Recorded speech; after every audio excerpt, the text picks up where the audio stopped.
Do you have a pattern in your limerence where when you are very stressed about something, you use limerence as a way to soothe yourself? So it's very much about regulating yourself in fantasy.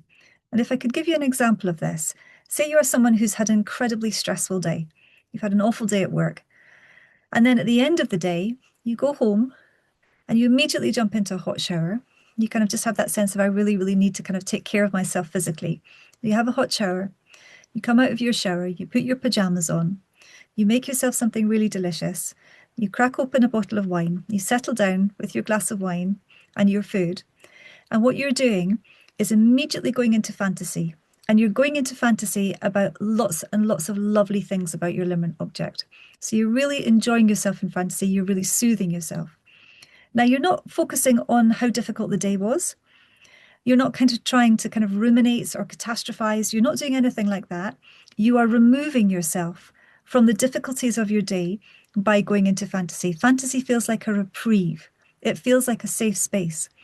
And when you're in fantasy, you might be in intense sexual fantasy. It might be romantic fantasy. And what you're doing is you're cherry picking all the very best things about your limerent object, all the things that you really adore about them. And you're going over and over that in your mind. You're beautifying them in your mind. And you genuinely feel soothed by being in fantasy. If you're relating to this pattern, this is what we call narcotization. And it's a very common pattern with limerence. It's basically created because there's a way in which the difficult thing that you've experienced, the stressful thing that's happened during that day, for example, it just feels like I can't deal with that. I want to avoid it. I want to avoid what's hard and actually feel better by going into fantasy. So if you are resonating with this, then I hope that this video will be useful for you. What I'm going to do is I'm going to describe the childhood pattern that really develops and creates this limerence pattern, this narcotization.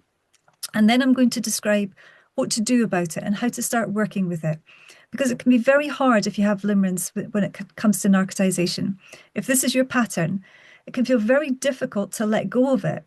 Because what that means if you let go of it is that you have to deal with the initial problem. You know, the problem that you don't want to kind of deal with and you are avoiding by going into limerence. So the withdrawal process then is about kind of coming out of limerence, which is difficult enough of itself, but then also dealing with reality.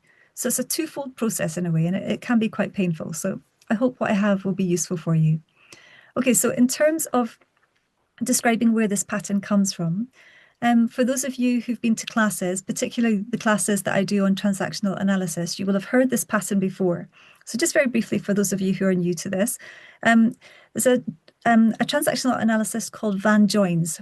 Now, I use his work again and again with clients, and what he was doing in his work was he's describing childhood patterns that create particular personality adaptations.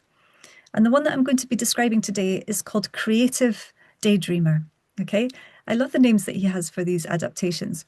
And if you have a creative daydreamer adaptation, it's highly likely that you're going to have a limerent pattern that's to do with narcotizing, that's about soothing yourself, trying to comfort yourself.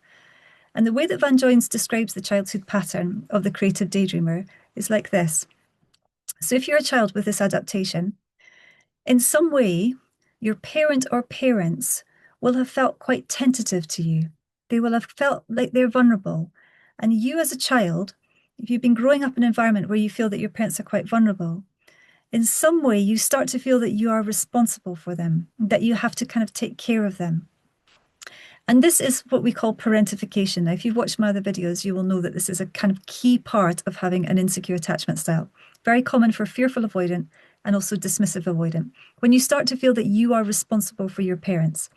So with the creative daydreamer, there is this sense of my parents are vulnerable or a parent is vulnerable and I need to look after them. I need to support them.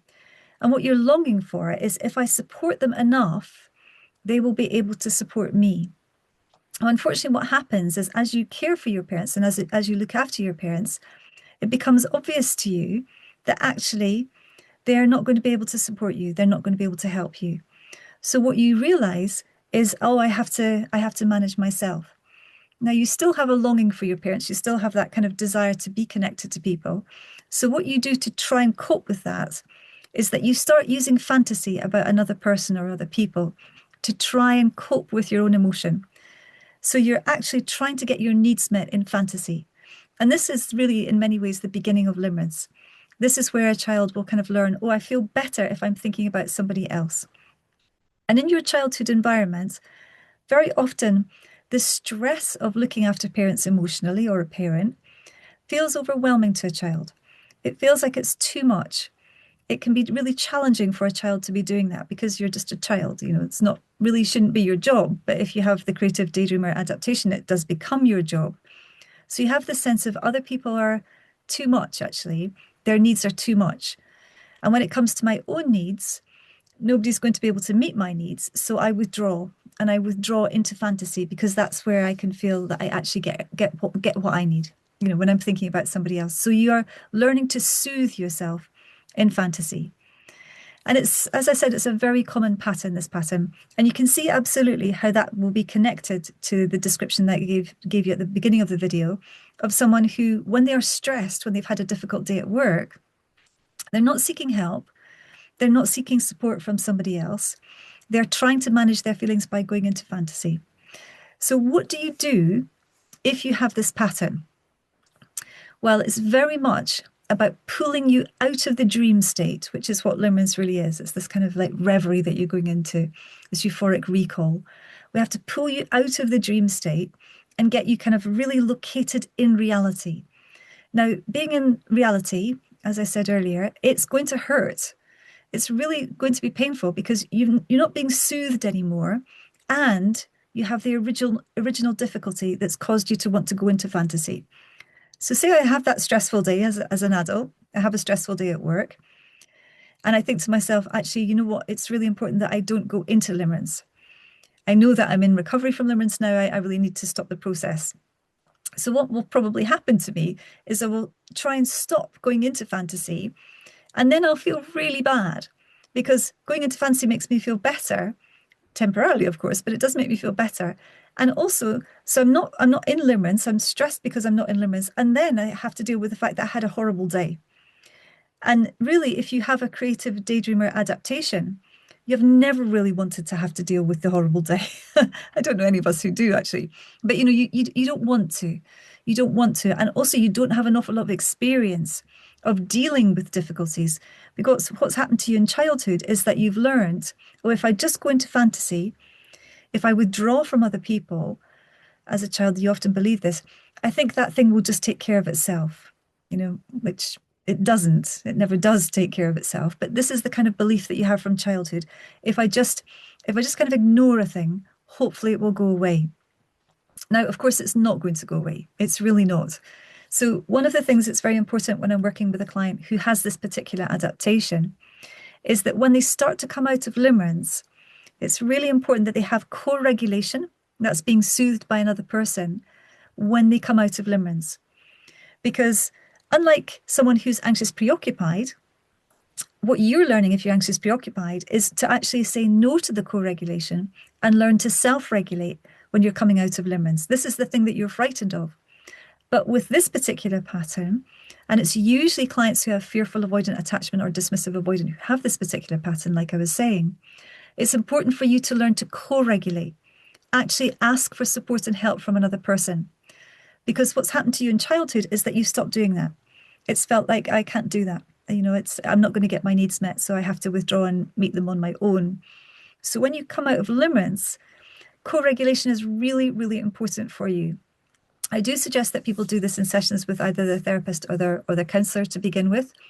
So when you start to kind of let go of the fantasy, if you can sort of set aside a session if you're with a therapist where you kind of think, okay, I'm going to do this. I'm going to replicate this pattern so that I know I'm going to kind of feel the desire to go into limerence. And instead of going into limerence in the session, I'm going to stop going into limerence and I'm going to ask my therapist for help at this point. Now, this brings up a lot. Okay, it does. It's going to bring up a lot when you do this. You often feel that you're a bad person for asking. It feels strange. You might feel that you can't actually say the words, that you can't ask for help when you're in fantasy. If all of that is resonating, and it may well do, one of the things I say to clients is, we don't have to do this completely formally in this way if it feels too overwhelming. But if you notice that in a session, you find yourself daydreaming, you find yourself kind of not really listening to the therapist, just kind of trying to avoid. That's great to kind of notice, and then you can call attention to that. So you start to see, oh, I feel really uncomfortable. I feel really stressed. And then I'm kind of going into fantasy to kind of cope with the stress.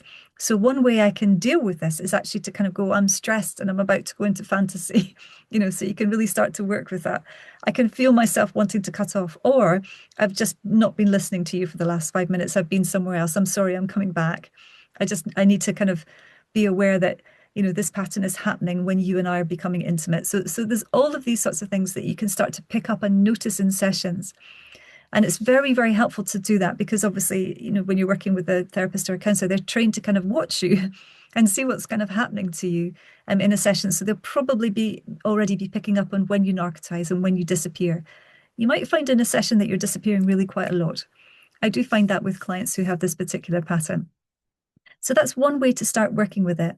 The other way to start working with it is to notice self-forgetting. Okay, this is a huge thing that happens with this pattern. There's lots of different ways that this shows up. I'll just tell you a few of them. The first thing to notice is if you find that you're in sessions and you seem to be learning the same thing again and again and again. This is a sign of self-forgetting. Now, narcotization really unfortunately sets you up to self-forget. And if I can give you an example of this, and this is a classic thing that I see again and again with clients who narcotize. So I've got clients, sometimes they're from difficult backgrounds, traumatic backgrounds. And I see again with clients when they go home for Christmas, they have a difficult time at Christmas. Sometimes families, as I said, they can be really, really problematic. So they come to sessions straight after Christmas.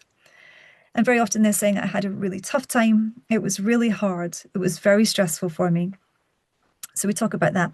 Come the end of January, beginning of February, they have completely forgotten about how difficult Christmas was, completely forgotten. Very often they say things like, oh yeah, no, it was really nice at Christmas. I got lovely presents. The food was really delicious. It was lovely to see Aunt Mary. All gone. The trauma has all gone.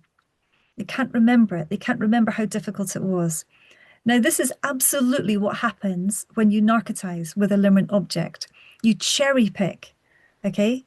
It's like sugarcoating the limerent object. You only see the best of them. It's very, very hard for you to hold on to what's truly happening with the limerent object.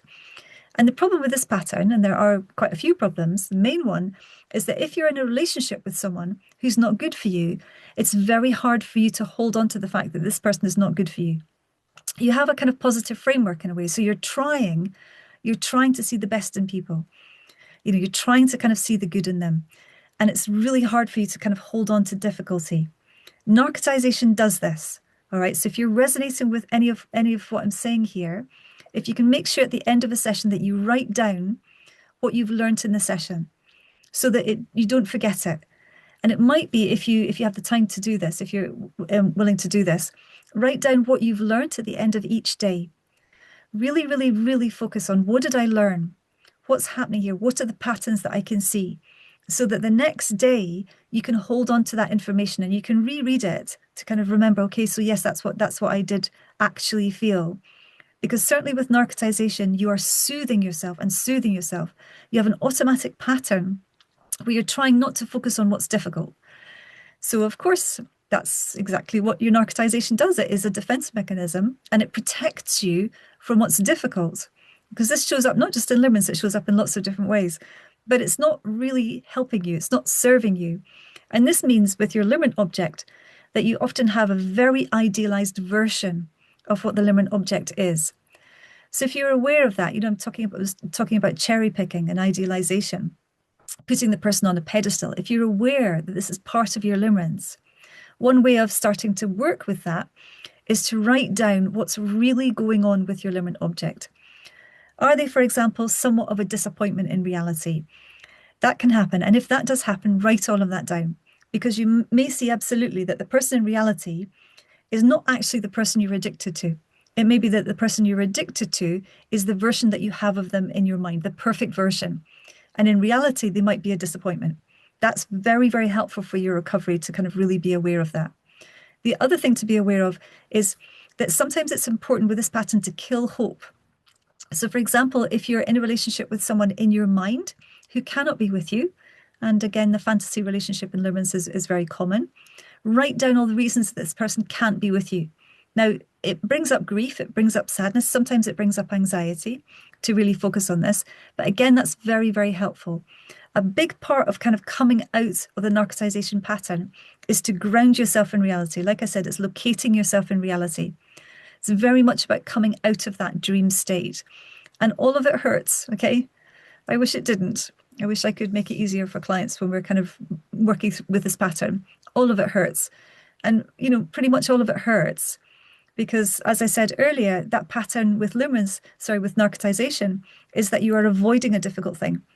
You're removing yourself from a difficult thing in fantasy. So when you come out of limerence, absolutely, you're going to have to face whatever it was that triggered the limerence. And you will notice a pattern if you're resonating with what I'm saying, where something stressful happens and you go straight into limerence to cope with the stressful thing. Okay, but the stressful thing is still there. It still needs to be resolved and to be worked on. I think that's everything that I've got to say on narcotization at the moment. I hope that that is helpful. If you have any questions, please ask in the comments. There's a lot more that I could say about it in terms of, really how to work with the specifics of it. Because it's very much, it feels, I don't know if this is going to help you kind of understand narcotization, but it feels like being kind of wrapped in a blanket. It feels like you're kind of covered in, I don't know, cotton wool or something, like it makes you feel very soft, and it makes you feel very safe, and it makes you feel very protected. And in a way it is, it's a defense mechanism, narcotization. It is protecting you, but you can get stuck in it. You can get incredibly stuck in this pattern of not really attending to real life. So it can feel like life is outside of you, that other people are living it, that you haven't woken up yet from life, woken up to life, I would say. So you feel as if you're sort of almost asleep to the self. And of course, limerence, in a way, it is keeping you asleep. It's keeping you disconnected from reality. So that's why I'm talking about kind of really grounding yourself in reality. Okay, I think that's everything. Thank you so much for watching.